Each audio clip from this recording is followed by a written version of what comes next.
जवाहर नवोदय विद्यालय परिवारामध्ये आपलं हार्दिक स्वागत.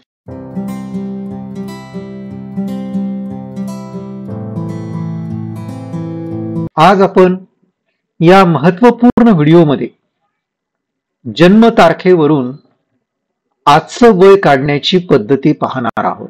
आजचा दिनांक 28/9/2025 आणि जन्म दिनांक 17/5/2005 आहे. तर या ठिकाणी आपण आजच्या दिनांकामधनं जन्म तारीख वजा करायची. हे 5 मधून 5 गेले 0, त्याच्यानंतर इथं 2 येतील, इथं 0 येईल, इथं 0 येईल. 9 मधून 5 गेले, या ठिकाणी 4 राहतील. 8 मधून 7 गेले, 1 राहिला. 2 मधून 1 गेला, 1 राहिला. म्हणजे आजचं वय 11 दिवस 4 महिने आणि 20 वर्ष असेल. आणखी एक उदाहरण पाहणार आहोत आपण. आजचा दिनांक हा 28/9/2025 आहे आणि जन्म दिनांक हा 17/12/1964 आहे. तर या ठिकाणी जन्म दिनांक कसा काढायचा, म्हणजे वय कसं काढायचं आपल्याला. तर पहा, या ठिकाणी 2025 मधून आपण हे वजा करू शकतो, परंतु या ठिकाणी जर पाहिलं आपण 9 आणि या ठिकाणी 12 आहेत.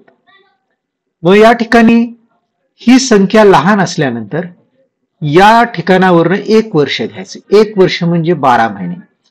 12 महिने हे आपण 9 मध्ये ऍड करायचे, म्हणजे ते होतील 21. आणि इथून 1 वर्ष घेतल्यामुळं इथं येईल 24, म्हणजे हे येईल 2024. आता आपण 2024 मधून 1964 वजा करू.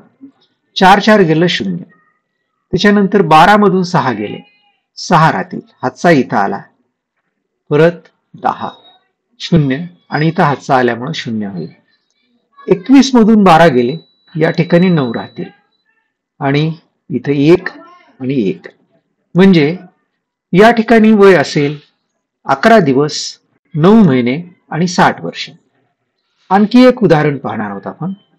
आजचा दिनांक हा 1/10/2025 आहे आणि जन्म दिनांक हा 7/8/1972 आहे. मग आता या ठिकाणी जर समजा आपण ऑब्झर्व केलं, पहा, निरीक्षण केलं, तर हा जो 1 आहे तो हा 7 पेक्षा लहान आहे.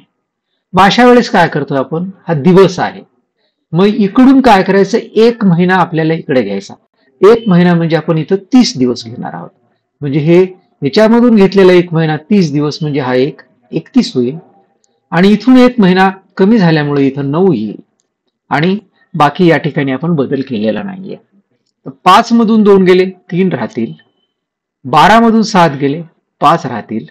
पुन्हा हे हातचा 10 मधून 10 गेले 0, हातचा 1 0 येईल.